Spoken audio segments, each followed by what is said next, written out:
लोग कहते ना पैसा लगे ना खर्चा, रोज करो शिव चर्चा। आप सभी भक्तों का बड़ा भाग्य है कि आज आपको शिव चर्चा की एक ऐसी कथा सुनने का अवसर मिला है जो आपके जीवन को बदल कर रख देगी। यह कथा सत्य पर आधारित है और जो भी इसे ध्यान से सुनेगा, पढ़ेगा और अपने जीवन में उतारेगा, उसके घर में सुख, शांति और समृद्धि का वास होगा। भगवान भोलेनाथ की कृपा उस पर सदा बनी रहेगी। रोग मिटेंगे, दुख कटेंगे, शत्रु पराजित होंगे और परिवार में आनंद ही आनंद होगा। तो प्रिय भक्तों, ध्यान से सुनिए ये शिव चर्चा की कथा। बहुत समय पहले की बात है। एक छोटा सा गांव था जिसका नाम शिवपुर था। वह गांव नदी के किनारे बसा हुआ था। गांव में एक पुराना शिव मंदिर था जो बहुत ही जीर्ण शीर्ण अवस्था में था। मंदिर की दीवारों पर दरारें पड़ गई थीं, छत टपकती थी, शिवलिंग पर बरसात का पानी गिरता रहता था। लेकिन फिर भी उस मंदिर में एक अलग ही तेज था, एक अलग ही ऊर्जा थी, क्योंकि वह मंदिर बहुत प्राचीन था और कहा जाता था कि स्वयं भगवान शिव ने एक बार वहां विश्राम किया था। उस गांव में एक किसान रहता था जिसका नाम धन्नू था। धन्नू बहुत ही सीधा साधा और ईमानदार आदमी था। वह अपनी छोटी सी जमीन पर खेती करता था। उसके परिवार में उसकी पत्नी सुमित्रा थी, एक बेटा था जिसका नाम गोपाल था और एक बेटी थी जिसका नाम लक्ष्मी था। गोपाल की उम्र 12 साल की थी और लक्ष्मी 10 साल की थी। धन्नू का परिवार बहुत ही गरीब था। खेत में जो उपजता उतने से ही गुजारा चलता। कभी कभी तो फसल भी अच्छी नहीं होती थी और उन दिनों में परिवार को बहुत कठिनाई होती थी। लेकिन धन्नू की पत्नी सुमित्रा भगवान शिव की परम भक्त थी। वह रोज सुबह भोर में उठकर सबसे पहले भगवान शिव का नाम लेती थी, ओम नमः शिवाय का जप करती थी।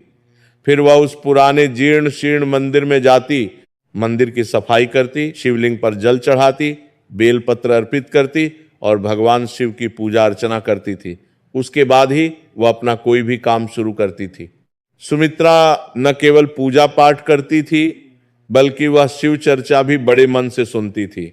जहां कहीं भी शिव चर्चा होती वह वहां अवश्य जाती, चाहे कितनी भी दूर क्यों ना हो, चाहे बारिश हो या धूप, चाहे उसके पास खाने को कुछ भी ना हो, लेकिन वो शिव चर्चा सुनने जरूर जाती। इतना ही नहीं, वो अपने घर पर भी शिव चर्चा करवाती थी। गरीब होते हुए भी जो कुछ भी उसके पास होता उसमें से प्रसाद बनाती, धूप दीप जलाती और गांव के लोगों को बुलाकर शिव चर्चा करवाती थी।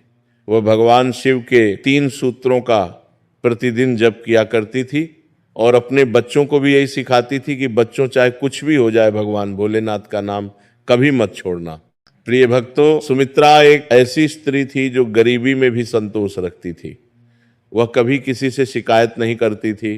वह कभी नहीं कहती थी कि हम गरीब क्यों हैं। वह बस यही कहती थी कि भोलेनाथ जो भी देते हैं वही हमारे लिए सबसे अच्छा है, उनकी कृपा हम पर सदा बनी रहे, बस यही काफ़ी है। धन्नू अपनी पत्नी की भक्ति देखकर कभी कभी कहता कि सुमित्रा, तू इतनी पूजा पाठ करती है, शिव चर्चा करती है, लेकिन देख हमारी हालत नहीं बदली, हम वैसे के वैसे गरीब ही हैं।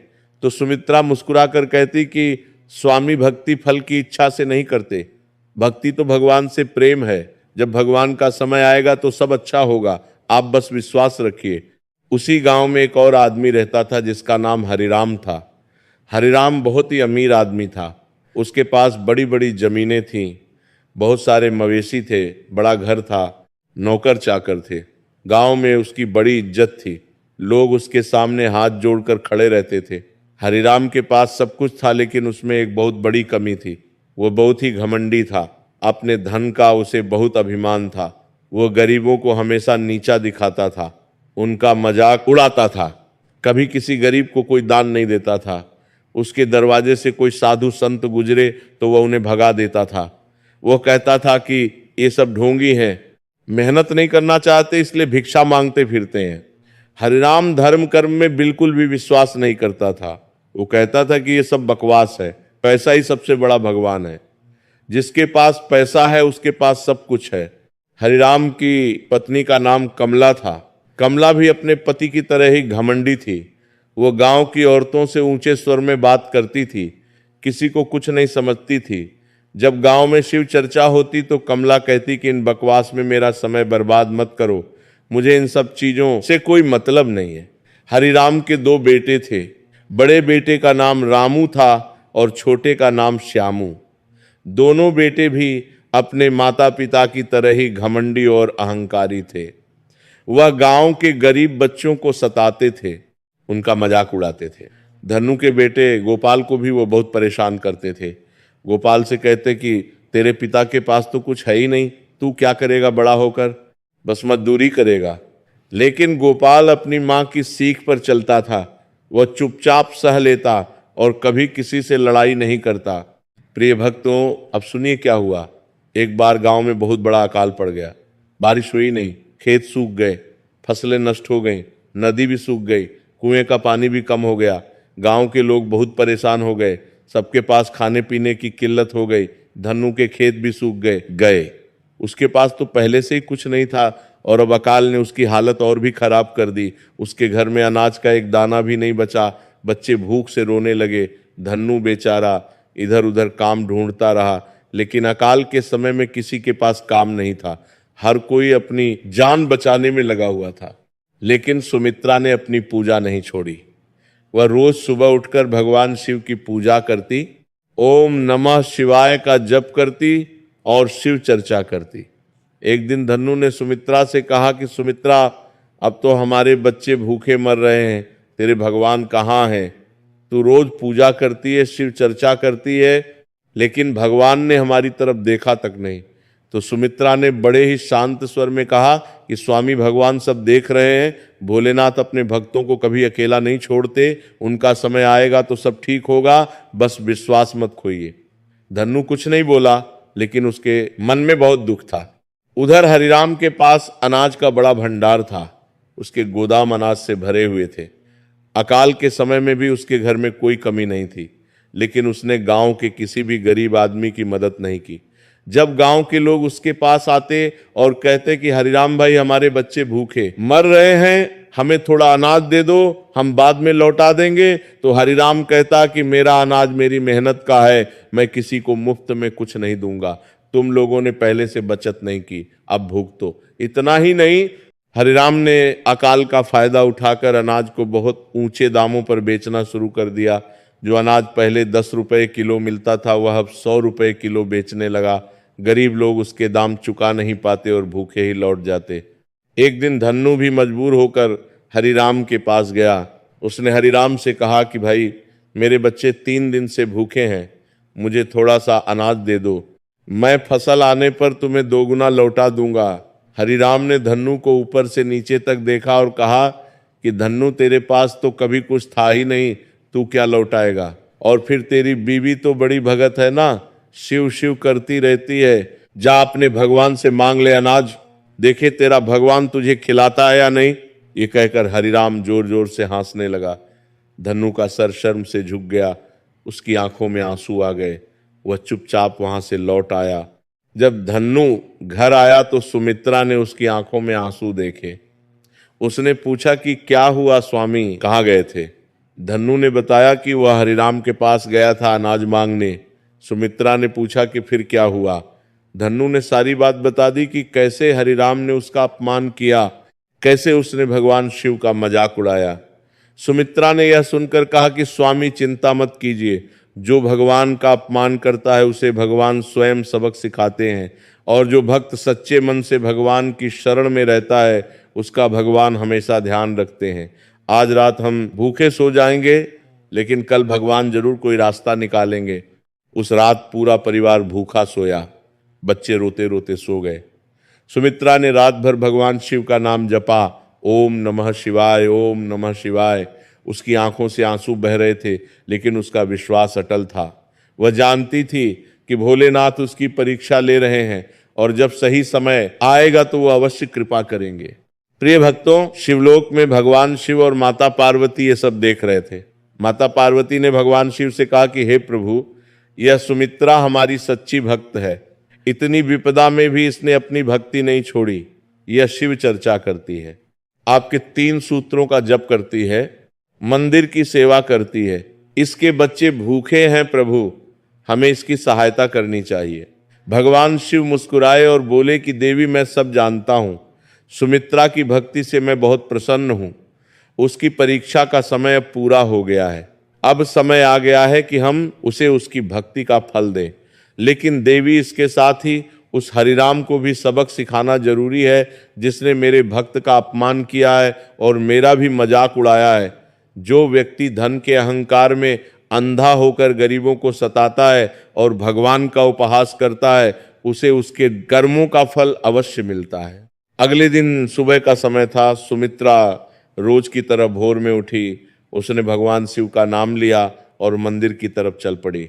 रास्ते में उसने देखा कि एक बूढ़ा साधु एक पेड़ के नीचे बैठा हुआ है। उस साधु के बाल जटा की तरह थे, उसके माथे पर भभूत लगी हुई थी। एक बूढ़ा साधु का बीता ने गले में रुद्राक्ष की माला थी। उसके चेहरे पर एक अलग ही तेज था जो सामान्य मनुष्यों में नहीं होता। सुमित्रा ने उस साधु को देखा तो उसने हाथ जोड़कर प्रणाम किया और कहा, बाबा प्रणाम, क्या आप यहाँ ठीक है? क्या आपको कुछ चाहिए? साधु बाबा ने मुस्कुराकर कहा, बेटी मुझे बहुत भूख लगी है, क्या तू मुझे कुछ खाने को दे सकती है? सुमित्रा का दिल भर आया।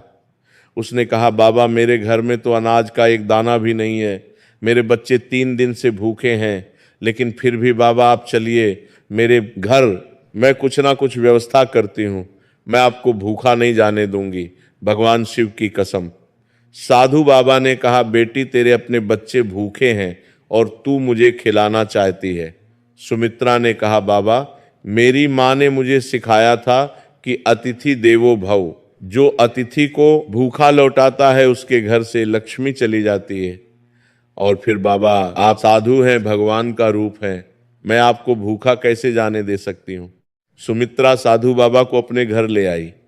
घर में धन्नु ने साधु बाबा को देखा तो उसने भी प्रणाम किया। सुमित्रा ने धन्नु से कहा कि स्वामी बाबा को भूख लगी है, हमें इन्हें कुछ खिलाना है। धन्नु बोला, पर सुमित्रा हमारे पास तो कुछ है ही नहीं। सुमित्रा बोली, कुछ ना कुछ तो करना पड़ेगा। ये कहकर सुमित्रा ने अपने आंगन में एक पुरानी हांडी उठाई। उसमें तली में थोड़ा सा सत्तू चिपका हुआ था जो कई दिन पुराना था। सुमित्रा ने उसमें पानी डाला, उसे अच्छे से घोला और एक कटोरे में निकालकर साधु बाबा के सामने रख दिया। उसने कहा, बाबा यही है मेरे पास, माफ कीजिएगा यह बहुत साधारण है, लेकिन मेरे पास इससे ज्यादा कुछ नहीं है। साधु बाबा ने सुमित्रा की आंखों में देखा। सुमित्रा की आंखों में सच्ची भक्ति और सेवा का भाव था। साधु बाबा ने वह सत्तू का घोल पी लिया और बोला, बेटी यह तो अमृत है, इतने स्वादिष्ट भोजन मैंने कभी नहीं खाया। सुमित्रा की आंखें भर आईं। उसने कहा, बाबा आप मजाक कर रहे हैं, ये तो बासी सत्तू का पानी है। साधु बाबा बोला, बेटी जो भोजन सच्चे मन से, प्रेम से और भक्ति से परोसा जाता है वह अमृत से भी ज्यादा स्वादिष्ट होता है। तेरे इस भोजन में तेरा प्रेम मिला हुआ है, तेरी भक्ति मिली हुई है, इसीलिए ये मेरे लिए अमृत है। फिर साधु बाबा ने कहा, बेटी मैं तेरी भक्ति और सेवा से बहुत प्रसन्न हूँ, तू मुझसे कोई भी वरदान मांग ले। सुमित्रा ने हाथ जोड़कर कहा, बाबा मुझे कोई वरदान नहीं चाहिए, बस भगवान भोलेनाथ की कृपा बनी रहे और मेरे बच्चों को 2 वक्त का भोजन मिल जाए, इतना ही काफी है। साधु बाबा मुस्कुराए और बोले, बेटी तू सच में भोलेनाथ की सच्ची भक्त है। तूने अपने लिए कुछ नहीं मांगा, तूने धन दौलत नहीं मांगी, बड़ा मकान नहीं मांगा, तूने बस अपने बच्चों के लिए भोजन मांगा। तेरे जैसी भक्त को भोलेनाथ कभी निराश नहीं करते। ये कहकर साधु बाबा ने अपनी झोली में हाथ डाला और उसमें से एक छोटा सा पत्थर निकाला। वह पत्थर देखने में बिल्कुल साधारण था, न उसमें कोई चमक थी न कोई विशेषता। साधु बाबा ने वह पत्थर सुमित्रा को दिया और कहा, बेटी यह पत्थर रख ले, इसे अपने घर के मंदिर में रख दे और रोज इस पर जल चढ़ाकर ओम नमः शिवाय का जप करना। जब तक तू सच्चे मन से भगवान की भक्ति करती रहेगी तब तक तेरे घर में अन्न और धन की कोई कमी नहीं होगी। लेकिन याद रखना बेटी एक बात, ये पत्थर तभी तक काम करेगा जब तक तू शिव चर्चा करती रहेगी, दान पुण्य करती रहेगी और दूसरों की सेवा करती रहेगी। जिस दिन तूने भक्ति छोड़ दी, दान पुण्य बंद कर दिया, उस दिन ये पत्थर भी साधारण पत्थर बन जाएगा। सुमित्रा ने वो पत्थर ले लिया और साधु बाबा के चरण छुए। जब उसने सर उठाकर देखा तो साधु बाबा वहां से गायब हो चुके थे, कहीं भी दिखाई नहीं दिए। सुमित्रा समझ गई कि ये कोई साधारण साधु नहीं थे, ये स्वयं भगवान भोलेनाथ थे जो उसकी परीक्षा लेने आए थे, और उसकी भक्ति से प्रसन्न होकर उसे वरदान दे गए। सुमित्रा ने उस पत्थर को अपने घर के छोटे से मंदिर में रख दिया। उसने उस पर जल चढ़ाया, बेलपत्र अर्पित किया और ओम नमः शिवाय का जप किया। प्रिय भक्तों, अब देखिए भगवान शिव की कैसी कृपा हुई। उसी दिन से सुमित्रा के घर में अन्न की कमी खत्म हो गई। उसकी रसोई में जो बर्तन खाली पड़े थे वो अन्न से भर गए। आटे का डिब्बा जो कई दिनों से खाली था उसमें आटा भर गया, दाल का डिब्बा भर गया, चावल का डिब्बा भर गया, घी का मटका भर गया। सुमित्रा ने जब यह देखा तो उसकी आंखों से खुशी के आंसू बहने लगे। उसने भगवान शिव को धन्यवाद दिया और कहा, हे भोलेनाथ, आपकी कृपा अपार है, आपने अपनी भक्त को निराश नहीं किया। सुमित्रा ने तुरंत अपने बच्चों और पति के लिए भोजन बनाया। 3 दिन बाद परिवार ने भरपेट भोजन किया। बच्चों के चेहरे पर मुस्कान आ गई। धन्नु ने जब ये चमत्कार देखा तो उसे विश्वास नहीं हुआ। उसने सुमित्रा से पूछा कि यह सब कहाँ से आया। सुमित्रा ने उसे साधु बाबा की पूरी कहानी सुनाई। धन्नु समझ गया कि भगवान शिव ने अपनी भक्त की पुकार सुन ली है। उसी दिन से धन्नु ने भी भगवान शिव की भक्ति शुरू कर दी। वह भी सुमित्रा के साथ मंदिर जाने लगा, पूजा करने लगा और शिव चर्चा सुनने लगा। लेकिन प्रिय भक्तों, सुमित्रा ने एक और काम किया जो बहुत महत्वपूर्ण था। उसने अपने घर में जो अन्न भरा हुआ था उसमें से काफी अन्न गांव के गरीब लोगों में बांट दिया। उसने कहा कि भगवान ने हमें इसलिए नहीं दिया कि हम अकेले खाएं, भगवान ने हमें इसलिए दिया है कि हम दूसरों के साथ बांटें। जो बांटता है उसका कभी कम नहीं होता, जो रोकता है उसका सब कुछ चला जाता है। सुमित्रा गांव के हर गरीब के घर गई और उन्हें अनाज दिया। बूढ़ों को, बीमारों को, बच्चों को, सबको खाना खिलाया। गांव के लोग सुमित्रा को आशीर्वाद देने लगे। और प्रिय भक्तों, सबसे बड़ी बात यह कि भगवान शिव के वरदान से सुमित्रा का अन्न कभी खत्म नहीं हुआ। वह जितना बांटती उतना और भर जाता। यह शिव चर्चा और दान पुण्य का प्रभाव था। सुमित्रा ने अकाल के समय में भी शिव चर्चा करवाई। उसने गांव के लोगों को बुलाया और कहा कि आओ हम सब मिलकर भगवान भोलेनाथ से प्रार्थना करें, शिव चर्चा करें, 3 सूत्रों का जप करें, भगवान जरूर हमारी सुनेंगे। गांव के बहुत से लोग सुमित्रा के घर आए। सुमित्रा ने शिव चर्चा करवाई। सबने मिलकर ओम नमः शिवाय का जप किया। सबने भगवान शिव के 3 सूत्रों का जप किया। प्रसाद बांटा गया, धूप दीप जलाए गए। उस शिव चर्चा में बहुत ही दिव्य वातावरण बना। सबके मन को शांति मिली, सबके दुख कुछ हल्के हुए। और प्रिय भक्तों, आप विश्वास कीजिए कि उस शिव चर्चा के ठीक 3 दिन बाद आसमान में बादल घिराए और जोरदार बारिश हुई। अकाल समाप्त हो गया, नदी में फिर से पानी आ गया, कुएं भर गए, खेत हरे भरे हो गए। गांव वालों ने कहा कि यह सुमित्रा की शिव चर्चा का प्रभाव है, भगवान भोलेनाथ ने अपने भक्तों की पुकार सुन ली है। अब सुनिए भक्तों कि उधर हरिराम के साथ क्या हुआ। हरिराम ने अकाल में गरीबों का खूब शोषण किया था। उसने महंगे दामों पर अनाज बेचा था। उसने किसी की मदद नहीं की थी। उसने भगवान शिव का मजाक उड़ाया था। प्रिय भक्तों, भगवान शिव बहुत ही दयालु हैं, बहुत ही भोले हैं, लेकिन जो अपने भक्तों का अपमान करता है और धर्म का मजाक उड़ाता है उसे भगवान क्षमा नहीं करते। हरिराम के बुरे दिन शुरू हो गए। पहले उसके गोदाम में आग लग गई, सारा अनाज जलकर राख हो गया। फिर उसके मवेशियों में बीमारी फैल गई और बहुत से मवेशी मर गए। फिर उसकी जमीन पर कोई कब्जा करने आ गया और उसका एक बड़ा खेत उसके हाथ से निकल गया। एक के बाद एक मुसीबतें हरिराम पर आने लगी। उसका कारोबार डूबने लगा। जो लोग पहले उसके सामने हाथ जोड़कर खड़े रहते थे वो अब उससे मुंह फेर लेते। हरिराम की पत्नी कमला भी बीमार पड़ गई। उसका बड़ा बेटा रामू किसी बुरी संगत में पड़ गया और घर छोड़कर चला गया। हरिराम जो कभी गांव का सबसे अमीर आदमी था, धीरे धीरे कंगाल होता चला गया। एक दिन हरिराम अपने खाली घर में बैठा था। उसकी आंखों में आंसू थे। उसके पास अब कुछ भी नहीं बचा था।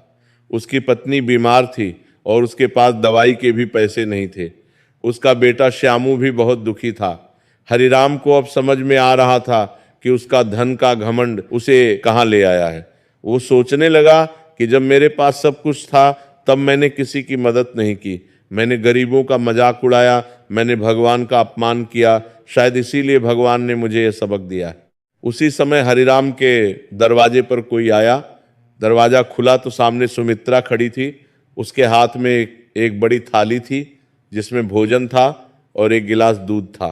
सुमित्रा ने कहा कि भैया, मुझे पता चला कि भाभी बीमार हैं और आपके घर में खाने का कुछ नहीं है, मैं भोजन लेकर आई हूँ, भाभी के लिए दवाई भी लाई हूँ। हरिराम की आंखें फटी की फटी रह गईं। उसे विश्वास नहीं हो रहा था कि जिस आदमी का उसने इतना अपमान किया, जिसे उसने भूखा लौटा दिया, उसकी पत्नी आज उसके लिए भोजन लेकर आई है। हरिराम ने कहा, सुमित्रा, तू मेरे लिए भोजन लेकर आई है। मैंने तो तेरे पति का बहुत अपमान किया था, मैंने तेरे भगवान का मजाक उड़ाया था, तेरे पति को भूखा लौटा दिया था, फिर भी तू मेरी मदद कर रही है। सुमित्रा ने कहा, भैया, वह सब बीती हुई बातें हैं। भगवान भोलेनाथ कहते हैं कि बदले की भावना मन में मत रखो, जो तुम्हारे साथ बुरा करे उसके साथ भी अच्छा करो। यही सच्ची भक्ति है, यही शिव चर्चा का सार है। मैंने भगवान शिव के 3 सूत्रों से यही सीखा है कि सबके साथ प्रेम से रहो, सबकी सेवा करो और कभी किसी से बैर मत रखो। हरिराम की आंखों से आंसू बहने लगे। उसने सुमित्रा के पैर पकड़ लिए और कहा कि बहन, मुझे माफ कर दे, मैं बहुत बड़ा पापी हूँ, मैंने धन के घमंड में बहुत बुरे काम किए हैं।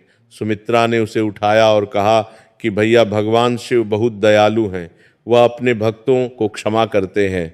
अगर तुम सच्चे मन से पश्चाताप करो और भगवान शिव की शरण में जाओ तो भगवान तुम्हें जरूर क्षमा करेंगे। तुम शिव चर्चा सुनो, भगवान शिव का नाम जपो, दान पुण्य करो, दूसरों की सेवा करो, भगवान सब ठीक कर देंगे। हरिराम ने उसी दिन से भगवान शिव की शरण ली। वह रोज मंदिर जाने लगा, ओम नमः शिवाय का जप करने लगा, शिव चर्चा सुनने लगा। उसने गांव के लोगों से माफी मांगी। उसने कहा कि मुझसे बहुत बड़ी गलती हो गई थी, मैं धन के घमंड में अंधा हो गया था, अब मैं बदल गया हूं, मुझे माफ कर दो। गांव के लोगों ने भी हरिराम को माफ कर दिया क्योंकि उन्होंने देखा कि वो सच में बदल गया है। प्रिय भक्तों, अब सुनिए कि आगे क्या हुआ। कुछ महीने बीत गए। अकाल के बाद गांव में फिर से हरियाली आ गई, फसलें लहलहाने लगीं। धन्नू का भी खेत बहुत अच्छा हो गया। भगवान शिव की कृपा से उसकी फसल गांव में सबसे अच्छी हुई। उसकी आर्थिक स्थिति भी सुधरने लगी। लेकिन सुमित्रा ने अपनी भक्ति और दान पुण्य नहीं छोड़ा। वह जितना कमाती उसमें से हमेशा कुछ ना कुछ दान करती, शिव चर्चा करवाती और गरीबों की मदद करती। एक दिन गांव में एक बड़ा व्यापारी आया। उसका नाम सेठ रतनलाल था। वह बहुत बड़ा व्यापारी था और दूर दूर तक उसका कारोबार फैला हुआ था। सेठ रतनलाल अपनी यात्रा के दौरान इस गांव में रुका। उसके घोड़े को पानी पिलाना था और उसे भी कुछ खाना था। वह गांव में आया तो उसने देखा कि एक जीर्ण शीर्ण मंदिर है, लेकिन उस मंदिर के आसपास बहुत ही सुंदर और स्वच्छ वातावरण है। मंदिर पुराना था लेकिन उसकी साफ सफाई बहुत अच्छी थी। शिवलिंग पर ताजे फूल चढ़े हुए थे, दीपक जल रहा था, धूप की सुगंध फैली हुई थी। सेठ रतनलाल ने गांव वालों से पूछा कि ये मंदिर कौन देखता है। गांव वालों ने बताया कि ये सुमित्रा नाम की एक गरीब किसान की पत्नी है जो रोज इस मंदिर की सेवा करती है। सेठ रतनलाल प्रभावित हुआ। उसने सुमित्रा से मिलने की इच्छा जताई। जब वह सुमित्रा के घर गया तो सुमित्रा ने उसका बहुत अच्छे से आदर सत्कार किया। उसने उसे भोजन कराया, पानी पिलाया। सेठ रतनलाल ने सुमित्रा की भक्ति और सेवा से प्रभावित होकर कहा कि मैं इस मंदिर का जीर्णोद्धार करवाना चाहता हूँ। मंदिर बहुत पुराना हो गया है, मैं इसे नया बनवा दूंगा। सुमित्रा की आंखों में खुशी के आंसू आ गए। उसने कहा, सेठ जी, ये तो बहुत बड़ा पुण्य का काम होगा, भगवान भोलेनाथ आप पर बहुत कृपा करेंगे। सेठ रतनलाल ने अपने खर्चे पर पूरा मंदिर नया बनवा दिया। मंदिर बहुत ही सुंदर बना, संगमरमर के पत्थरों से बना। मंदिर में एक बड़ा सा घंटा लगवाया, शिवलिंग पर चांदी का छत्र लगवाया। मंदिर के सामने एक बड़ा सा आंगन बनवाया जहां शिव चर्चा हो सके।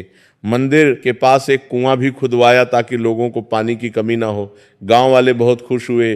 सबने मिलकर मंदिर में भगवान शिव की स्थापना की, बड़ा भंडारा किया, शिव चर्चा करवाई, दूर दूर से लोग आए। यह सब सुमित्रा की भक्ति और सेवा का फल था। दूर दूर से लोग आए। अब प्रिय भक्तों सुनिए, कहानी में एक और मोड़ आता है।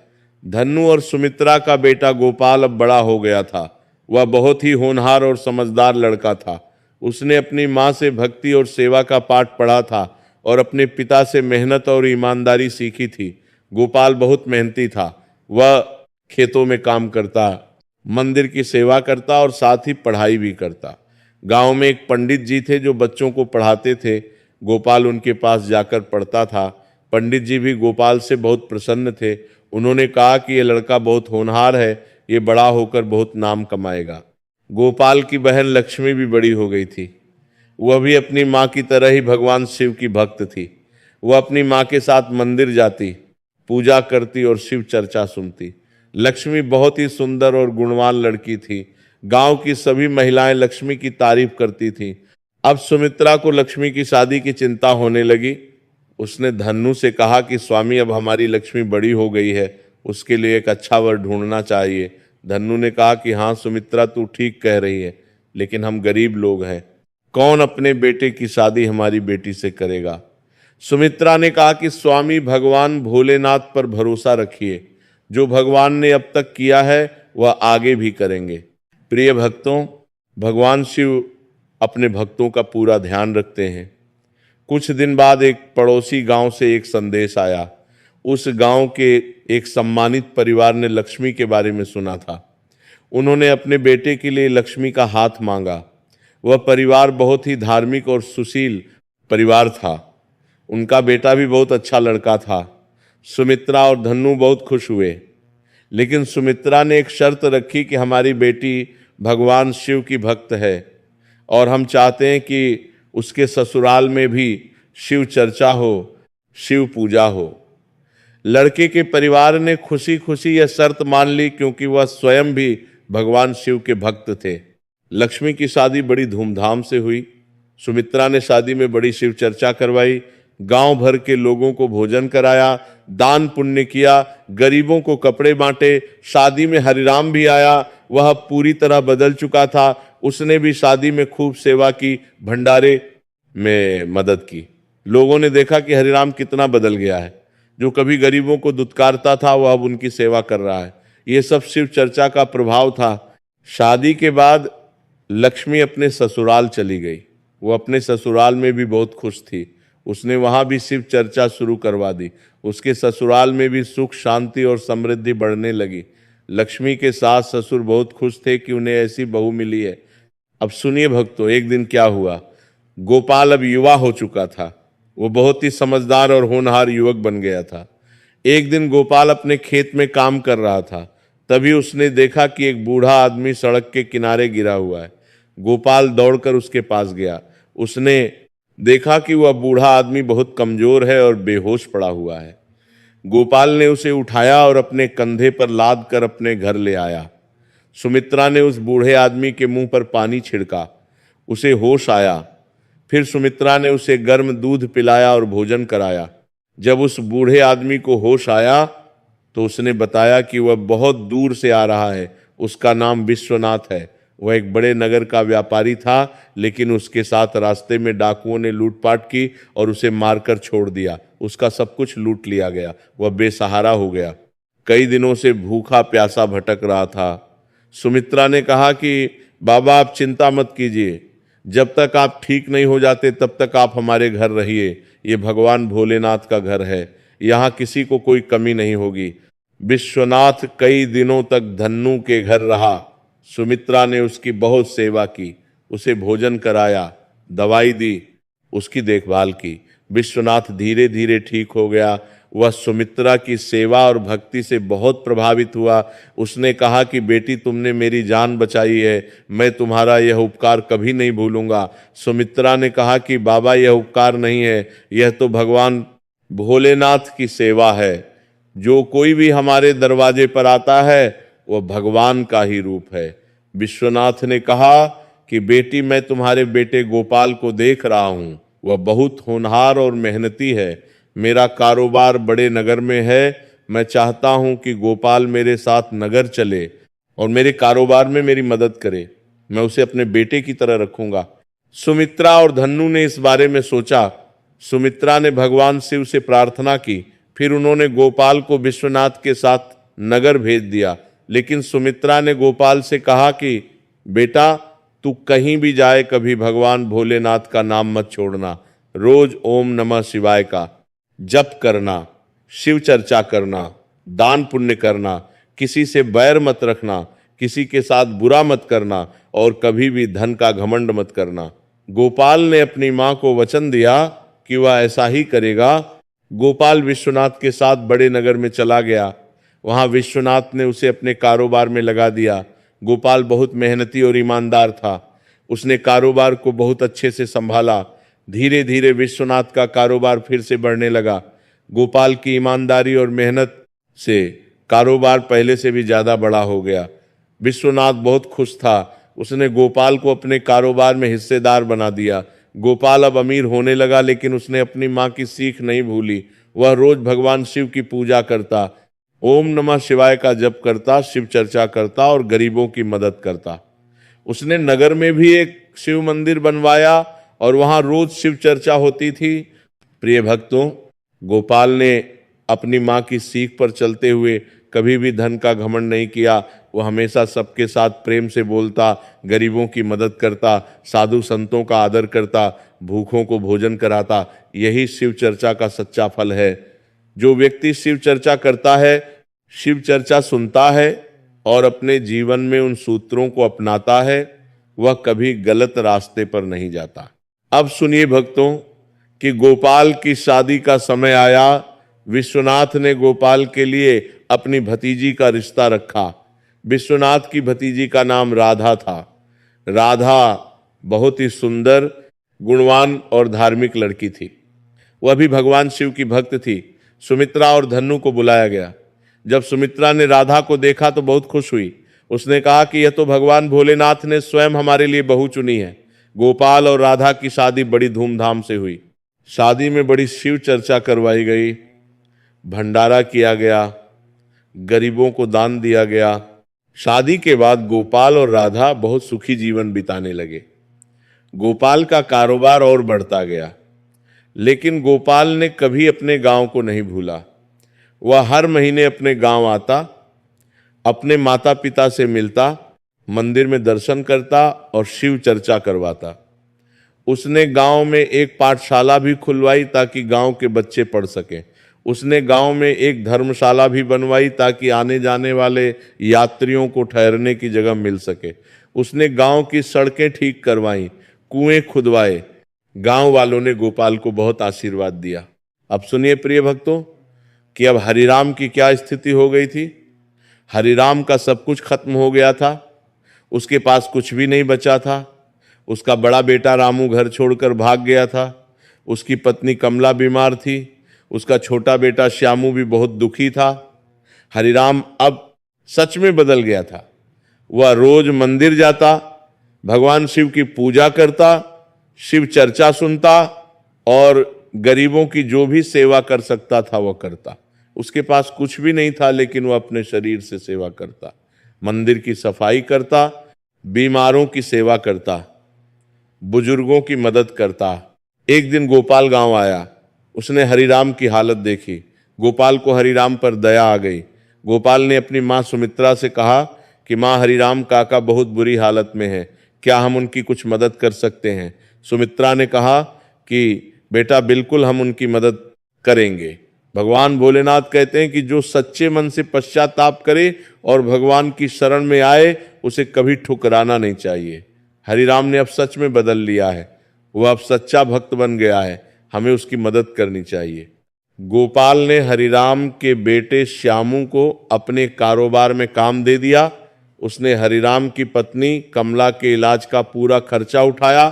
कमला धीरे धीरे ठीक हो गई। गोपाल ने हरिराम के लिए भी एक छोटी सी दुकान खुलवा दी ताकि वो अपना गुजारा कर सके। हरिराम ने गोपाल के पैर छुए और कहा कि बेटा, तुम्हारी माँ ने तुम्हें बहुत अच्छे संस्कार दिए हैं। मैंने एक समय तुम्हारे पिता का बहुत अपमान किया था और आज तुम मेरी मदद कर रहे हो। ये सब शिव चर्चा का प्रभाव है, भगवान शिव की कृपा है। प्रिय भक्तों, इसी बीच एक और घटना हुई। गोपाल का कारोबार और बड़ा हो रहा था। एक दिन उसे एक बड़ा सौदा मिला। वह सौदा बहुत बड़ा था और उससे बहुत मुनाफा होने वाला था।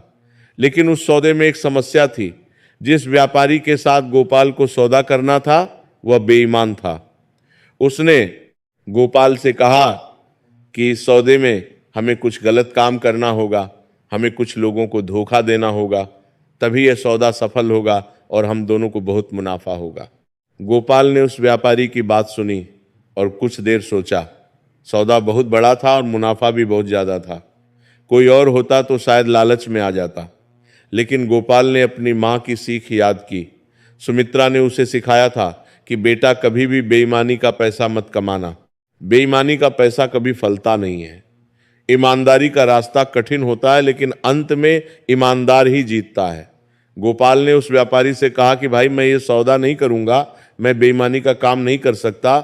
चाहे मुझे कितना भी मुनाफा मिले, मैं गलत रास्ते पे नहीं चलूंगा। मेरी माँ ने मुझे सिखाया है कि भगवान भोलेनाथ ईमानदारों का साथ देते हैं और बेईमानों को सजा देते हैं। वह व्यापारी बहुत नाराज हुआ और चला गया। कुछ लोगों ने गोपाल से कहा कि तुमने बहुत बड़ा सौदा हाथ से जाने दिया, तुम बहुत बड़े मूर्ख हो। लेकिन गोपाल ने कहा कि मैं भले ही कुछ पैसे कम कमा लूं, लेकिन अपनी ईमानदारी नहीं छोड़ूंगा। भगवान भोलेनाथ मेरे साथ है, वह मुझे कभी भूखा नहीं रखेंगे। और प्रिय भक्तों, कुछ ही दिनों बाद उस बेईमान व्यापारी को पकड़ लिया गया। उसकी सारी बेईमानी का पर्दाफाश हो गया। जो लोग उसके साथ सौदे में शामिल हुए थे वो सब बर्बाद हो गए। लेकिन गोपाल सुरक्षित रहा, क्योंकि उसने ईमानदारी का रास्ता चुना था। ये भगवान शिव की कृपा थी, ये शिव चर्चा का फल था। इस घटना के बाद गोपाल की बहुत प्रतिष्ठा बढ़ गई। सब लोग उसकी ईमानदारी की तारीफ करने लगे। बड़े बड़े व्यापारी उसके साथ सौदा करना चाहते थे, क्योंकि वह जानते थे कि गोपाल ईमानदार है। गोपाल का कारोबार और तेजी से बढ़ने लगा। भगवान शिव की कृपा से उसे एक से बढ़कर एक अच्छे सौदे मिलने लगे। वह नगर का सबसे बड़ा और सबसे सम्मानित व्यापारी बन गया। प्रिय भक्तों, अब सुनिए कि कुछ वर्ष बीत गए। गोपाल और राधा के भी बच्चे हो गए। उनके 2 बेटे थे और 1 बेटी थी। गोपाल और राधा ने अपने बच्चों को भी वैसे ही संस्कार दिए जैसे सुमित्रा ने गोपाल को दिए थे। बच्चों को भगवान शिव की भक्ति सिखाई, शिव चर्चा करना सिखाया, दान पुण्य करना सिखाया, सबके साथ प्रेम से रहना सिखाया। सुमित्रा और धन्नु अब बूढ़े हो गए थे, लेकिन उनकी भक्ति और सेवा कम नहीं हुई थी। सुमित्रा रोज मंदिर जाती, पूजा करती, शिव चर्चा करती। धन्नु भी उसके साथ जाता। गांव के लोग सुमित्रा को बहुत सम्मान देते थे, सब उसे मई कहते थे। जब भी किसी को कोई परेशानी होती, वह सुमित्रा के पास आता और सुमित्रा उसे भगवान शिव के नाम का जप करने और शिव चर्चा करने की सलाह देती। एक दिन की बात है, सुमित्रा रोज की तरह भोर में उठी और मंदिर की तरफ चल पड़ी। रास्ते में उसने देखा कि मंदिर से एक दिव्य प्रकाश निकल रहा है। जैसे जैसे वह मंदिर के करीब गई, प्रकाश और तेज होता गया। जब वह मंदिर के अंदर गई तो उसने देखा कि शिवलिंग से एक अद्भुत प्रकाश निकल रहा है और उस प्रकाश के बीच में स्वयं भगवान शिव और माता पार्वती विराजमान हैं। भगवान शिव के जटाओं से गंगा बह रही है, उनके गले में सर्प है, माथे पर तीसरा नेत्र है, हाथ में त्रिशूल है, डमरू बज रहा है। माता पार्वती उनके बगल में बैठी हुई हैं। उनके चेहरे पर अपार स्नेह और कृपा का भाव है। सुमित्रा ने जब ये दिव्य दृश्य देखा तो वह भाव विभोर हो गई। उसकी आंखों से आंसू बहने लगे। उसने भगवान शिव और माता पार्वती के चरणों में गिरकर प्रणाम किया और कहने लगी कि हे प्रभु, हे भोलेनाथ, आपने अपनी इस दासी को दर्शन दिए, मैं धन्य हो गई, मेरा जीवन सफल हो गया। भगवान शिव ने मुस्कुराकर कहा कि उठो सुमित्रा, तुम मेरी सच्ची भक्त हो। तुमने कभी मेरी भक्ति नहीं छोड़ी। सुख में भी और दुख में भी तुमने मेरा नाम जपा। तुमने शिव चर्चा की, दान पुण्य किया, दूसरों की सेवा की। जब तुम्हारे पास कुछ नहीं था तब भी तुमने एक साधु को अपने आखिरी सत्तू का पानी पिला दिया। तुमने कभी किसी से बदला नहीं लिया। जिसने तुम्हारे पति का अपमान किया उसकी भी तुमने मदद की। तुमने अपने बच्चों को अच्छे संस्कार दिए। तुमने अपने गांव को संवारा। मैं तुमसे बहुत प्रसन्न हूं सुमित्रा। माता पार्वती ने कहा कि सुमित्रा, तू मेरी बेटी जैसी है।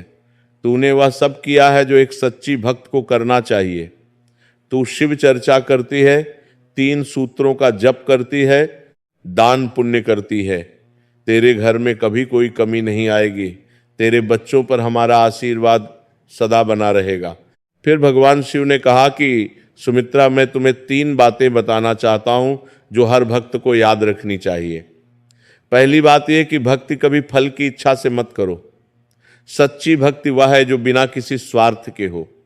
जो भक्त सच्चे मन से मेरा नाम जपता है उसका मैं स्वयं ध्यान रखता हूं। दूसरी बात यह कि शिव चर्चा करो, शिव चर्चा सुनो और शिव चर्चा कराओ। शिव चर्चा में बहुत शक्ति है। शिव चर्चा से रोग मिटते हैं, दुख कटते हैं, शत्रु पराजित होते हैं और घर में सुख शांति आती है। तीसरी बात यह कि दान पुण्य करो। जो भगवान ने तुम्हें दिया है उसमें से दूसरों को भी दो। जो बांटता है उसका कभी कम नहीं होता। जो रोकता है उसका सब कुछ एक दिन चला जाता है। सुमित्रा ने भगवान शिव की यह तीनों बातें अपने हृदय में बसा ली। उसने कहा, हे प्रभु, मैं आपकी इन तीनों बातों को अपने जीवन भर याद रखूंगी और अपने बच्चों और नाती पोतों को भी यही सिखाऊंगी।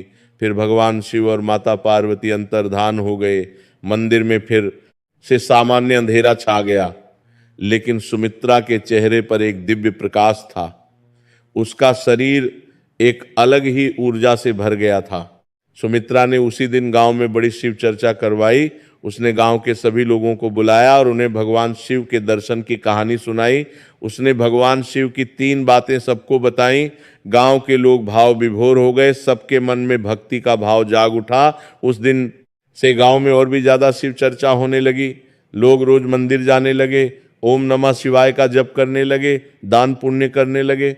अब सुनिए प्रिय भक्तों, एक और बात। हरिराम का बड़ा बेटा रामू जो घर छोड़कर भाग गया था, वो कई साल बाद वापस आया। रामू बुरी संगत में पड़कर बहुत भटक गया था। उसने बहुत गलत काम किए थे, लेकिन एक दिन उसे अपने पिता की याद आई, उसे अपनी माँ की याद आई, उसे अपने गांव की याद आई। वो वापस गांव आया तो उसने देखा कि सब कुछ बदल गया है। गांव बहुत सुंदर हो गया है। नया मंदिर बन गया है, पाठशाला बन गई है, धर्मशाला बन गई है। उसके पिता हरिराम को उसने मंदिर में पूजा करते हुए देखा तो उसे विश्वास नहीं हुआ। वह तो अपने पिता को घमंडी और कठोर आदमी के रूप में जानता था। आज वही पिता भगवान शिव के सामने हाथ जोड़कर बैठा हुआ था। रामू अपने पिता के पास गया।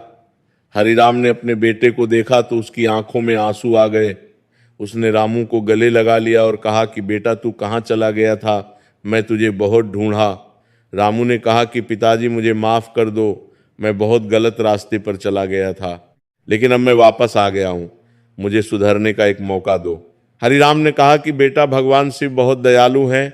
जो सच्चे मन से पश्चाताप करे उसे वह क्षमा करते हैं। तू भगवान शिव की शरण में आ, शिव चर्चा सुन, 3 सूत्रों का जप कर, दान पुण्य कर, सब ठीक हो जाएगा। रामू ने अपने पिता की बात मानी। उसने भगवान शिव की शरण ली। वह रोज मंदिर जाने लगा, शिव चर्चा सुनने लगा, सेवा करने लगा। धीरे धीरे रामू भी बदल गया। वो एक अच्छा इंसान बन गया। गोपाल ने रामू को भी अपने कारोबार में काम दे दिया। रामू मेहनत से काम करने लगा और अपने पिता का सहारा बन गया। प्रिय भक्तों, इस तरह भगवान शिव की कृपा से पूरा गांव बदल गया। जो गांव कभी गरीबी और अकाल से तड़प रहा था, वो अब सुख शांति और समृद्धि से भरा हुआ था। ये सब शिव चर्चा का प्रभाव था। ये सब सुमित्रा की सच्ची भक्ति का फल था। अब सुनिए भक्तों, कथा का अंतिम भाग। कई और वर्ष बीत गए। सुमित्रा अब बहुत बूढ़ी हो गई थी। उसके बाल सफेद हो गए थे। उसका शरीर कमजोर हो गया था, लेकिन उसकी भक्ति वैसी ही थी जैसी पहले थी। वह रोज मंदिर जाती, भगवान शिव की पूजा करती, शिव चर्चा करती। एक दिन सुमित्रा को लगा कि उसका अंतिम समय निकट आ गया है। उसने अपने पति धन्नु को बुलाया अपने बेटे गोपाल को बुलाया, अपनी बेटी लक्ष्मी को बुलाया, अपनी बहू राधा को बुलाया और अपने नाती पोतों को बुलाया। सुमित्रा ने सबसे कहा कि मेरे प्यारे बच्चों, मेरा समय अब पूरा हो गया है। भगवान भोलेनाथ मुझे बुला रहे हैं, मैं उनके धाम जा रही हूँ। लेकिन जाने से पहले मैं तुम सबसे एक बात कहना चाहती हूँ, कभी भी भगवान भोलेनाथ का नाम मत छोड़ना। रोज ओम नमः शिवाय का जप करना, शिव चर्चा करना, शिव चर्चा सुनना, शिव चर्चा कराना, दान पुण्य करना, गरीबों की मदद करना, कभी किसी से बैर मत रखना, कभी धन का घमंड मत करना और हमेशा ईमानदारी के रास्ते पर चलना। यही भगवान शिव के 3 सूत्र हैं, भक्ति, सेवा और दान। जो इन तीनों को अपने जीवन में अपनाता है उसके घर में सदा सुख, शांति और समृद्धि रहती है। यह कहकर सुमित्रा ने अपनी आंखें बंद की। उसके होठों पर ओम नमः शिवाय था, उसके चेहरे पर एक दिव्य मुस्कान थी। और प्रिय भक्तों, जब सुमित्रा ने अपने प्राण त्यागे तो एक अद्भुत चमत्कार हुआ। आसमान से फूलों की बारिश होने लगी, मंदिर का घंटा अपने आप बजने लगा, शिवलिंग से एक दिव्य प्रकाश निकला और सुमित्रा के शरीर को ढक लिया। गांव के सभी लोगों ने यह चमत्कार देखा। सबने समझा कि स्वयं भगवान शिव अपनी भक्त को लेने आए हैं। प्रिय भक्तों, यमदूत सुमित्रा को लेने नहीं आए, स्वयं भगवान शिव के दूत आए और सुमित्रा को बड़े सम्मान के साथ शिवलोक ले गए। शिवलोक में भगवान शिव और माता पार्वती ने सुमित्रा का स्वागत किया। भगवान शिव ने कहा कि सुमित्रा, तू सच में मेरी सच्ची भक्त है। तूने अपने पूरे जीवन में भक्ति, सेवा और दान को अपनाया। तूने कभी मेरा नाम नहीं छोड़ा।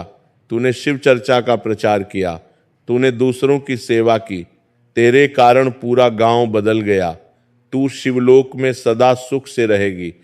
अब सुनिए भक्तों, सुमित्रा के जाने के बाद क्या हुआ। धनु बहुत दुखी हुआ, लेकिन उसने अपनी पत्नी की सीख को याद रखा। उसने भक्ति नहीं छोड़ी। गोपाल ने अपनी माँ की याद में गांव में एक बहुत बड़ा शिव मंदिर बनवाया। उस मंदिर में रोज शिव चर्चा होने लगी। दूर दूर से लोग उस मंदिर में आने लगे। गोपाल ने मंदिर के पास एक बड़ा भंडारा भी शुरू करवाया, जहां रोज गरीबों को भोजन मिलता था। गोपाल ने अपनी माँ के नाम पर एक धर्मशाला भी बनवाई। उसने अपनी माँ के नाम पर एक कुआं भी खुदवाया। उसने अपनी माँ के नाम पर बहुत दान पुण्य किया। और प्रिय भक्तों, गोपाल ने एक और काम किया। उसने अपनी माँ की कहानी लिखवाई और उसे दूर दूर तक फैलाया ताकि लोगों को प्रेरणा मिले। लोग जाने कि एक साधारण गरीब स्त्री ने अपनी सच्ची भक्ति और सेवा से कैसे पूरे गांव को बदल दिया, कैसे भगवान शिव ने अपनी भक्त की पुकार सुनी और उसके जीवन में चमत्कार किए। ये कथा दूर दूर तक फैली। बहुत से लोगों ने इस कथा को सुनकर भगवान शिव की भक्ति शुरू की, शिव चर्चा शुरू की, दान पुण्य करना शुरू किया और उन सबके जीवन में भी भगवान शिव की कृपा हुई। धनु भी कुछ साल बाद इस संसार से विदा हो गया। भगवान शिव के दूत उसे भी शिवलोक ले गए, जहां सुमित्रा उसका इंतजार कर रही थी। दोनों पति पत्नी शिवलोक में भगवान शिव और माता पार्वती की सेवा करते हुए सदा सुखी रहने लगे। गोपाल ने भी अपनी माँ की सीख पर चलते हुए जीवन भर भक्ति, सेवा और दान किया। उसके बच्चों ने भी यही किया और इस तरह ये परंपरा पीढ़ी दर पीढ़ी चलती रही। गांव शिवपुर में आज भी वो मंदिर खड़ा है। आज भी वहाँ शिव चर्चा होती है। आज भी वहाँ भंडारा होता है। आज भी वहाँ गरीबों को भोजन मिलता है और आज भी गांव के लोग सुमित्रा माई की कहानी सुनाते हैं और कहते हैं कि भगवान भोलेनाथ अपने भक्तों को कभी अकेला नहीं छोड़ते। तो प्रिय भक्तों, यही है शिव चर्चा की कथा का सार। भक्ति करो, सेवा करो, दान करो, शिव चर्चा सुनो, शिव चर्चा करो, शिव चर्चा कराओ। भगवान शिव के 3 सूत्रों को अपने जीवन में अपनाओ। कभी किसी से बैर मत रखो, कभी धन का घमंड मत करो, कभी गरीबों का अपमान मत करो, कभी किसी को भूखा प्यासा मत लौटाओ। जो भगवान ने दिया है उसमें से दूसरों को भी दो। यही सच्चे भक्त की पहचान है। यही शिव चर्चा का फल है। और जो इस कथा को सुनता है, सुनाता है और अपने जीवन में उतारता है, उसके घर में भगवान शिव की कृपा सदा बनी रहती है, उसके रोग कटते हैं, दुख मिटते हैं, शत्रु पराजित होते हैं। उसके घर में धन धान्य की कोई कमी नहीं रहती, परिवार में सुख शांति रहती है, बच्चे संस्कारी और आज्ञाकारी होते हैं। और अंत में जब उसका समय आता है तो भगवान शिव स्वयं अपने दूत भेजकर उसे शिवलोक ले जाते हैं। अब भक्तों सुनिए, इसी से जुड़ी एक और बात। गोपाल ने जब ये कथा दूर दूर तक फैलाई तो एक दूसरे गांव में एक बहुत ही विशेष घटना हुई। उस गांव का नाम महादेवपुर था। महादेवपुर में एक लोहार रहता था जिसका नाम भीखू था। भीखू बहुत ही गरीब था और दिन रात लोहे का काम करता था। भीखू की पत्नी का नाम जानकी था। जानकी एक सीधी सादी औरत थी, लेकिन उसमें एक कमी थी। वह बहुत ज़्यादा शिकायत करती थी, हर समय रोती रहती थी, हर समय कहती रहती थी कि हम क्यों गरीब हैं, भगवान ने हमारे साथ ऐसा क्यों किया। दूसरों के पास सब कुछ है और हमारे पास कुछ भी नहीं। जानकी कभी भी भगवान का नाम नहीं लेती थी, कभी मंदिर नहीं जाती थी, कभी शिव चर्चा नहीं सुनती थी। भीखू भी अपनी पत्नी की शिकायतों से बहुत परेशान रहता था। वह मेहनत करता था, लेकिन जब घर आता तो जानकी की शिकायतें सुनकर उसका भी मन उदास हो जाता। भीखू कभी कभी सोचता कि शायद जानकी सही कह रही है, शायद भगवान ने हमें भूल दिया है। एक दिन भीखू को किसी ने सुमित्रा मई की कथा सुनाई। भीखू ने जब ये कथा सुनी तो उसके मन में एक नई आशा जागी। उसने सोचा कि अगर सुमित्रा जैसी गरीब स्त्री अपनी भक्ति और सेवा से अपने पूरे परिवार और गांव को बदल सकती है तो मैं क्यों नहीं बदल सकता। मुझे भी भगवान शिव की शरण में जाना चाहिए, शिव चर्चा सुननी चाहिए, ओम नमः शिवाय का जप करना चाहिए। भीखू ने उसी दिन से भगवान शिव का नाम जपना शुरू कर दिया। वह रोज सुबह उठकर ओम नमः शिवाय का जप करता। अपने काम पर जाने से पहले मंदिर में जाकर शिवलिंग पर जल चढ़ाता, शिव चर्चा सुनने जाता। लेकिन जब वह घर आता तो जानकी उसका मजाक उड़ाती और कहती कि तू अब पागल हो गया है, मंदिर जाने से पेट नहीं भरता, शिव शिव करने से घर नहीं चलता, काम कर, मेहनत कर, पैसे कमा। भीखू ने जानकी की बातों पर ध्यान नहीं दिया, वह अपनी भक्ति में लगा रहा। कुछ दिन बाद गांव में एक शिव चर्चा का आयोजन हुआ। भीखू उस शिव चर्चा में गया। शिव चर्चा सुनकर उसका मन बहुत शांत हुआ। उसे लगा कि भगवान शिव उसके साथ हैं। शिव चर्चा के बाद उसने प्रसाद लिया और अपनी पत्नी के लिए भी प्रसाद लेकर गया। जानकी ने पहले तो मुंह फेर लिया, लेकिन फिर भीखू के कहने पर उसने प्रसाद ले लिया। जब जानकी ने वह प्रसाद खाया तो उसके मन में एक अजीब सी शांति महसूस हुई। उसे लगा कि कुछ बदल गया है, लेकिन उसने अपने इस अनुभव को मन में ही रखा और किसी को नहीं बताया। अगले दिन भीखू अपनी दुकान पर काम कर रहा था। एक अमीर सेठ वहां से गुजर रहा था। उसके घोड़े की नाल टूट गई थी। सेठ ने भीखू से कहा कि भैया मेरे घोड़े की नाल ठीक कर दो। भीखू ने बड़े प्रेम से सेठ के घोड़े की नाल ठीक कर दी। जब सेठ ने पैसे देने चाहे तो भीखू ने कहा कि सेठ जी रहने दीजिए, ये सेवा है, आप यात्री हैं, ये तो मेरा कर्तव्य है। सेठ भीखू की इस बात से बहुत प्रभावित हुआ। उसने भीखू से पूछा कि तुम्हारा नाम क्या है और तुम यहाँ कब से काम कर रहे हो। भीखू ने अपना परिचय दिया। सेठ ने कहा कि भीखू तुम बहुत अच्छे कारीगर हो और तुम्हारा स्वभाव भी बहुत अच्छा है। मेरे नगर में एक बड़ी लोहे की फैक्ट्री है, मुझे एक अच्छे और ईमानदार कारीगर की ज़रूरत है। क्या तुम मेरे यहाँ आकर काम करोगे? मैं तुम्हें अच्छी तनख्वाह दूंगा। भीखू ने कहा कि सेठ जी मुझे सोचने का थोड़ा समय दीजिए। सेठ ने कहा ठीक है, यह मेरा पता है, जब भी तुम्हारा मन हो आ जाना। भीखू ने घर आकर ये बात जानकी को बताई। जानकी ने कहा कि ये तो बहुत अच्छा मौका है, तुम जरूर जाओ। लेकिन भीखू ने कहा कि मैं अकेला नहीं जाऊंगा, तू भी मेरे साथ चलेगी। जानकी ने कहा ठीक है। फिर भीखू और जानकी दोनों नगर चले गए। भीखू ने सेठ के यहाँ काम शुरू किया। वह बहुत मेहनत से काम करता। सेठ उससे बहुत खुश था। धीरे धीरे भीखू की तनख्वाह बढ़ने लगी, उसकी आर्थिक स्थिति सुधरने लगी। लेकिन भीखू ने अपनी भक्ति नहीं छोड़ी। वह रोज सुबह उठकर भगवान शिव की पूजा करता, ओम नमः शिवाय का जप करता और जहां भी शिव चर्चा होती वहां जाता। और अब धीरे धीरे एक चमत्कार हो रहा था। जानकी जो कभी भगवान का नाम तक नहीं लेती थी, जो हमेशा शिकायत करती रहती थी, वह भी बदलने लगी।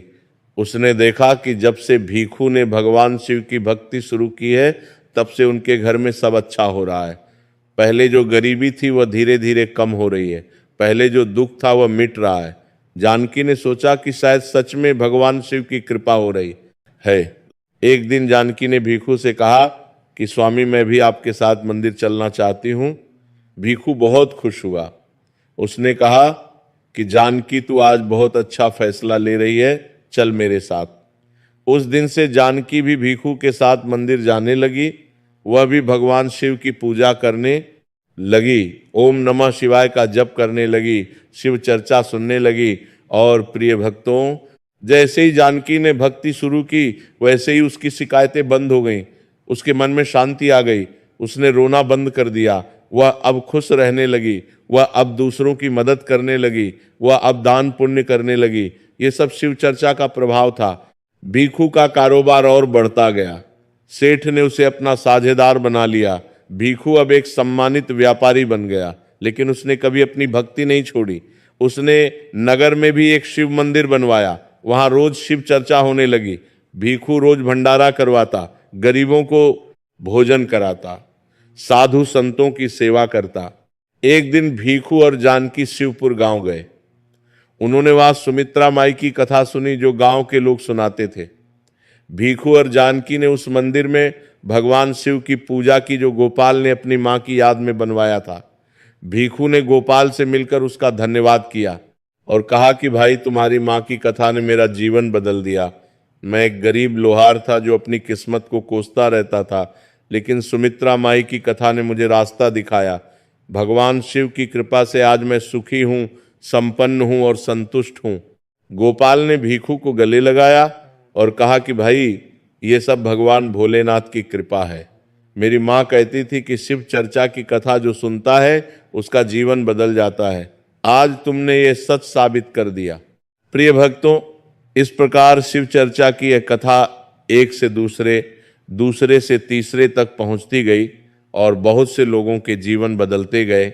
जिसने भी इस कथा को सुना और अपने जीवन में उतारा, उसके दुख मिटे, रोग कटे, घर में सुख शांति आई। ये शिव चर्चा का प्रभाव है, ये भगवान भोलेनाथ की कृपा है। तो प्रिय भक्तों, आप भी इस कथा को ध्यान से पढ़िए, इसे अपने जीवन में उतारिए। भगवान शिव के 3 सूत्रों को याद रखिए। पहला सूत्र भक्ति, सच्चे मन से भगवान भोलेनाथ की भक्ति करो, ओम नमः शिवाय का जप करो। दूसरा सूत्र सेवा, दूसरों की सेवा करो, गरीबों की मदद करो, भूखों को भोजन कराओ। तीसरा सूत्र दान, जो भगवान ने दिया है उसमें से दूसरों को भी दो। शिव चर्चा करो, शिव चर्चा सुनो, शिव चर्चा कराओ। भगवान शिव अपने भक्तों को कभी अकेला नहीं छोड़ते। उनकी कृपा अपार है, उनका प्रेम अनंत है। जो धैर्य रखकर भगवान भोलेनाथ की कथा को कहता है, सुनता है और सुनाता है, शिव चर्चा करता है, तो भगवान स्वयं अपने भक्तों का ध्यान रखते हैं, उनकी हर समस्या का निवारण करते हैं। प्रभु शिव जी अपने भक्तों को कभी अकेला नहीं छोड़ते। जैसे सुमित्रा को नहीं छोड़ा, जैसे धन्नु को नहीं छोड़ा, जैसे गोपाल को नहीं छोड़ा, जैसे भीखू को नहीं छोड़ा, वैसे ही भगवान आपको भी कभी अकेला नहीं छोड़ेंगे। बस आप सच्चे मन से उनकी शरण में जाइए। और एक बात याद रखिए प्रिय भक्तों, जैसे हरिराम ने धन के घमंड में गरीबों का अपमान किया और उसे उसके कर्मों का फल मिला, वैसे ही जो कोई भी दूसरों का अपमान करता है, गरीबों को सताता है, भगवान का मजाक उड़ाता है, उसे भगवान सबक जरूर सिखाते हैं। लेकिन भगवान शिव इतने दयालु हैं कि जो सच्चे मन से पश्चाताप करता है उसे क्षमा भी कर देते हैं। जैसे हरिराम को क्षमा किया, जैसे रामू को क्षमा किया, जैसे जानकी को बदल दिया, भगवान शिव सबको मौका देते हैं। बस जरूरत है सच्चे मन से उनकी शरण में जाने की, शिव चर्चा सुनने की, 3 सूत्रों को अपनाने की, दान पुण्य करने की। अब सुनिए प्रिय भक्तों, एक और प्रसंग जो इसी कथा से जुड़ा हुआ है, जब गोपाल नगर में अपना कारोबार चला रहा था तो एक समय ऐसा आया जब उसके जीवन में एक बहुत बड़ी परीक्षा आई। नगर में एक बहुत बड़ी बाढ़ आ गई। नदी ने अपनी सारी सीमाएं तोड़ दी। पानी चारों तरफ फैल गया। गोपाल के गोदाम में भी पानी भर गया। उसका बहुत सारा माल बर्बाद हो गया। लाखों रुपए का नुकसान हुआ। कई लोगों ने गोपाल से कहा कि अब तुम बर्बाद हो गए हो, तुम्हारा कारोबार खत्म हो गया। लेकिन गोपाल ने हिम्मत नहीं हारी। उसने कहा कि भगवान भोलेनाथ ने दिया था तो वही फिर से देंगे। मुझे अपने भगवान पर पूरा भरोसा है। बाढ़ के समय गोपाल ने अपने नुकसान की चिंता छोड़कर दूसरों की मदद करना शुरू कर दिया। उसने बाढ़ में फंसे लोगों को बचाया, अपने घर में बाढ़ पीड़ितों को शरण दी, उन्हें भोजन कराया, कपड़े दिए, दवाइयाँ दी। गोपाल ने अपना सब कुछ खोने के बाद भी दूसरों की सेवा नहीं छोड़ी। ये देखकर नगर के लोग बहुत प्रभावित हुए। उन्होंने कहा कि गोपाल सच में एक महान व्यक्ति है। उसका स्वयं का सब कुछ बर्बाद हो गया है, लेकिन वह दूसरों की सेवा कर रहा है। बाढ़ के बाद जब पानी उतरा तो गोपाल ने फिर से मेहनत शुरू कर दी। उसने अपने कारोबार को फिर से खड़ा करने में जुट गया। और प्रिय भक्तों, भगवान शिव की कृपा देखिए, नगर के बहुत से व्यापारियों ने गोपाल की मदद की। जिन लोगों की गोपाल ने बाढ़ के समय मदद की थी, उन्होंने भी गोपाल की मदद की। कुछ ही महीनों में गोपाल का कारोबार पहले से भी बड़ा हो गया। भगवान शिव ने अपने भक्त को निराश नहीं किया। जिसने दूसरों की मदद की, उसकी मदद भगवान ने स्वयं की। गोपाल ने बाढ़ के बाद नगर में एक बड़ा अन्न क्षेत्र खोला, जहां रोज सैकड़ों गरीब लोगों को भोजन मिलता था। उसने एक धर्मशाला भी बनवाई जहां बेसहारा लोग रह सकते थे। उसने एक वैद्यशाला भी खोली जहां गरीब लोगों का मुफ्त इलाज होता था। यह सब उसने भगवान शिव की कृपा से कमाए हुए धन से किया। गोपाल कहता था कि यह धन मेरा नहीं है, यह भगवान भोलेनाथ का है। भगवान ने मुझे दिया है ताकि मैं दूसरों की सेवा कर सकूं। अब एक और बात सुनिए भक्तों, गोपाल की बेटी का नाम उमा था। उमा अपनी दादी सुमित्रा की तरह ही भगवान शिव की भक्त थी। उमा रोज भोर में उठकर भगवान शिव की पूजा करती, 3 सूत्रों का जप करती और शिव चर्चा सुनती। उमा बहुत ही दयालु और कोमल हृदय की लड़की थी। वह जानवरों से भी बहुत प्रेम करती थी। एक दिन उमा ने देखा कि एक कुत्ता बहुत बीमार है और सड़क के किनारे पड़ा हुआ है। सब लोग उसके पास से गुजर रहे थे, लेकिन किसी ने उसकी मदद नहीं की। उमा ने उस कुत्ते को उठाया, उसे घर ले आई, उसकी मरहम पट्टी की और उसे खाना खिलाया। कुछ दिनों में वह कुत्ता ठीक हो गया। गोपाल ने जब ये देखा तो बहुत खुश हुआ। उसने उमा से कहा कि बेटी, तूने बहुत अच्छा किया। तेरी दादी कहती थी कि भगवान शिव सब में बसते हैं। हर जीव में भगवान का अंश है। जो किसी भी जीव की सेवा करता है वह भगवान की सेवा करता है। उमा ने कहा कि पिताजी, दादी ने मुझे सिखाया था कि दया सबसे बड़ा धर्म है। जो दयालु है वही सच्चा भक्त है। प्रिय भक्तों, उमा की इस दया और सेवा भाव ने एक दिन एक बहुत बड़ा चमत्कार किया। एक बार नगर में एक बहुत बड़ी महामारी फैल गई। बहुत से लोग बीमार पड़ गए। वैद्य भी परेशान थे। कोई दवाई काम नहीं कर रही थी। लोग मरने लगे। सब बहुत डरे हुए थे।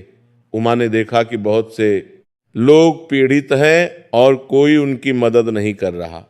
सब अपनी जान बचाने में लगे हुए हैं। उमा ने अपने डर को एक तरफ रखा और बीमार लोगों की सेवा करने लगी। वह उनके घर जाती, उन्हें पानी पिलाती, दवाई देती, उनकी देखभाल करती। गोपाल और राधा ने उमा को रोकने की कोशिश की। उन्होंने कहा कि बेटी, तू भी बीमार पड़ जाएगी। लेकिन उमा ने कहा कि पिताजी, दादी ने सिखाया था कि दूसरों की सेवा में ही भगवान की सेवा है। अगर मैं डर के मारे घर में बैठ गई तो ये बीमार लोग कौन देखेगा? भगवान भोलेनाथ मेरी रक्षा करेंगे। और प्रिय भक्तों, भगवान शिव ने सच में उमा की रक्षा की। उमा को कोई बीमारी नहीं हुई। वह दिन रात बीमारों की सेवा करती रही और कुछ ही दिनों में महामारी भी कम हो गई। लोगों ने कहा कि यह उमा की सेवा और भगवान शिव की कृपा का फल है। उमा ने महामारी के दौरान भी शिव चर्चा करवाई। उसने सबसे कहा कि भगवान भोलेनाथ का नाम जपो, डरो मत। भगवान अपने भक्तों की रक्षा करते हैं। और सच में भगवान शिव ने नगर की रक्षा की। महामारी धीरे धीरे समाप्त हो गई और नगर फिर से सामान्य हो गया। इसी प्रकार प्रिय भक्तों, सुमित्रा की शिव चर्चा की परंपरा पीढ़ी दर पीढ़ी चलती रही। गोपाल के बेटों ने भी अपने पिता की तरह शिव चर्चा की, दान पुण्य किया और दूसरों की सेवा की। उनके बच्चों ने भी यही किया और यह सिलसिला आगे भी चलता रहा। हर पीढ़ी ने सुमित्रा माई की सीख को याद रखा। भक्ति, सेवा और दान, ये तीन सूत्र हर पीढ़ी को विरासत में मिले और हर पीढ़ी ने इन्हें अपने जीवन में अपनाया। अब प्रिय भक्तों, एक अंतिम प्रसंग और सुन लीजिए जो बहुत ही मार्मिक है। जब गोपाल बूढ़ा हो गया तो एक दिन वह उस पुराने मंदिर में बैठा था जो उसने अपनी माँ की याद में बनवाया था। उस समय उसे अपनी माँ की बहुत याद आ रही थी। उसे वह दिन याद आ रहे थे जब वो छोटा था और उसकी माँ उसे भगवान शिव की कहानियाँ सुनाती थी। उसे वह दिन याद आ रहे थे जब उनके घर में खाने को कुछ नहीं था और उसकी माँ ने एक साधु को अपना आखिरी सत्तू का पानी पिला दिया था। उसे वह दिन याद आ रहे थे जब उसकी माँ ने हरिराम जैसे व्यक्ति को भी माफ कर दिया था जिसने उसके पिता का अपमान किया था। गोपाल की आंखों से आंसू बह रहे थे। वह मन ही मन कह रहा था कि माँ, तुमने मुझे जो सिखाया वह मैंने पूरी जिंदगी निभाया। मैंने कभी भगवान भोलेनाथ का नाम नहीं छोड़ा, मैंने कभी शिव चर्चा नहीं छोड़ी, मैंने हमेशा दान पुण्य किया, मैंने कभी किसी से बैर नहीं रखा, मैंने कभी धन का घमंड नहीं किया। माँ, तुम जहां भी हो मुझे आशीर्वाद दो। उसी समय मंदिर में एक दिव्य प्रकाश फैल गया। गोपाल ने आंखें खोली तो उसने देखा कि उसके सामने उसकी माँ सुमित्रा खड़ी है। वह वैसी ही दिख रही थी जैसी गोपाल ने उन्हें आखिरी बार देखा था। उनके चेहरे पर वही दिव्य मुस्कान थी। सुमित्रा ने कहा कि बेटा, मैं तुझसे बहुत प्रसन्न हूँ। तूने मेरी सीख को कभी नहीं भूला, तूने भगवान भोलेनाथ की भक्ति को कभी नहीं छोड़ा, तूने शिव चर्चा की परंपरा को आगे बढ़ाया, तूने अपने बच्चों को भी वही संस्कार दिए जो मैंने तुझे दिए थे। बेटा, तू धन्य है, भगवान भोलेनाथ तुझ पर सदा प्रसन्न है। गोपाल ने अपनी माँ के पैर छुए। सुमित्रा ने गोपाल के सर पर हाथ रखा और कहा कि बेटा, तेरा समय भी अब पूरा होने वाला है। जल्दी ही भगवान भोलेनाथ तुझे भी शिवलोक बुलाएंगे। वहाँ हम सब मिलेंगे, तेरे पिता भी वहाँ हैं। हम सब भगवान शिव की सेवा में हैं और बहुत सुखी हैं। तू चिंता मत कर, तेरे बच्चे और नाती पोते सब अच्छे हैं और अच्छे रहेंगे। बस उन्हें यही सिखाते रहना कि भगवान भोलेनाथ का नाम कभी मत छोड़ना, शिव चर्चा करना, शिव चर्चा सुनना, शिव चर्चा कराना, दान पुण्य करना, दूसरों की सेवा करना, यही जीवन का सार है। ये कहकर सुमित्रा अंतर्धान हो गई। गोपाल भाव विभोर हो गया। उसने भगवान शिव को प्रणाम किया और कहा कि हे भोलेनाथ, आपने मेरी माँ को मुझसे मिलवा दिया, आपकी कृपा अपार है। उसके कुछ दिन बाद गोपाल ने अपने पूरे परिवार को बुलाया, अपने बेटों को बुलाया, अपनी बेटी उमा को बुलाया, अपनी बहू को बुलाया, अपने नाती पोतों को बुलाया और सबको अपनी माँ सुमित्रा की पूरी कहानी एक बार फिर सुनाई। उसने कहा कि बच्चों, तुम्हारी दादी एक साधारण गरीब स्त्री थी, लेकिन उसकी भक्ति असाधारण थी। उसने कभी भगवान से कुछ नहीं मांगा, उसने बस भक्ति की, सेवा की और दान किया और भगवान ने उसे सब कुछ दिया। बच्चों, तुम भी यही करना। कभी भगवान भोलेनाथ का नाम मत छोड़ना, कभी शिव चर्चा मत छोड़ना, कभी दान पुण्य मत छोड़ना। यही तुम्हारी दादी की विरासत है, यही मेरी तुम सबसे अंतिम विनती है। सबने गोपाल की बात सुनी और सबने वचन दिया कि वो हमेशा इस परंपरा को निभाएंगे। गोपाल ने फिर एक बड़ी शिव चर्चा करवाई। पूरे नगर और गांव के लोग आए, बहुत बड़ा भंडारा हुआ, गरीबों को दान दिया गया। शिव चर्चा में भगवान शिव की महिमा गाई गई, 3 सूत्रों का जप किया गया, ओम नमः शिवाय का घोष हुआ। उस दिन मंदिर में एक अद्भुत शांति और दिव्यता का वातावरण था। और प्रिय भक्तों, उसी रात गोपाल ने शांति से अपने प्राण त्यागे। उसके होठों पर ओम नमः शिवाय था, उसके चेहरे पर मुस्कान थी और जैसा उसकी माँ सुमित्रा के साथ हुआ था वैसा ही गोपाल के साथ भी हुआ। आसमान से फूलों की वर्षा हुई, मंदिर का घंटा अपने आप बजा, शिवलिंग से प्रकाश निकला। भगवान शिव के दूत आए और गोपाल को सम्मान के साथ शिवलोक ले गए। वहां उसके माता पिता सुमित्रा और धनु उसका इंतजार कर रहे थे। तीनों शिवलोक में भगवान शिव और माता पार्वती की सेवा करते हुए सदा सुखी रहने लगे। प्रिय भक्तों, इस कथा से हमें बहुत सी शिक्षाएं मिलती हैं। पहली शिक्षा ये कि सच्ची भक्ति कभी व्यर्थ नहीं जाती। सुमित्रा ने सबसे कठिन समय में भी भगवान शिव की भक्ति नहीं छोड़ी और भगवान ने उसे निराश नहीं किया। दूसरी शिक्षा ये कि धन का घमंड सबसे बड़ा शत्रु। हरिराम के पास सब कुछ था लेकिन घमंड ने उसका सब कुछ छीन लिया। तीसरी शिक्षा यह कि दान और सेवा से बढ़कर कोई पुण्य नहीं है। सुमित्रा ने हमेशा दूसरों की सेवा की और भगवान ने उसे अपार सुख दिया।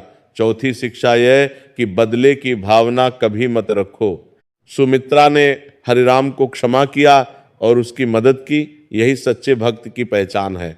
पांचवी शिक्षा यह कि शिव चर्चा में अपार शक्ति है। जो शिव चर्चा करता है, सुनता है और कराता है, उसके जीवन में भगवान शिव स्वयं कृपा करते हैं। तो प्रिय भक्तों, अब इस कथा को यहीं पर विराम देता हूं।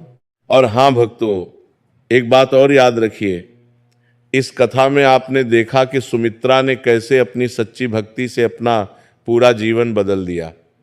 उसके पास ना धन था, ना दौलत थी, ना कोई बड़ा सहारा था।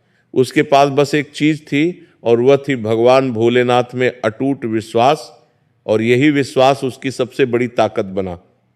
आपने यह भी देखा कि कैसे धन्नु, जो पहले भगवान पर से विश्वास खो रहा था, वह भी अपनी पत्नी की भक्ति देखकर बदला। आपने देखा कि कैसे हरिराम जैसा घमंडी आदमी भी भगवान की शक्ति के सामने झुक गया। आपने देखा कि कैसे भीखू लोहार और उसकी पत्नी जानकी का जीवन शिव चर्चा ने बदल दिया।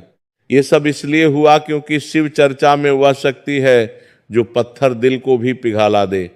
शिव चर्चा में वह शक्ति है जो गरीब को अमीर बना दे। शिव चर्चा में वह शक्ति है जो बीमार को स्वस्थ कर दे।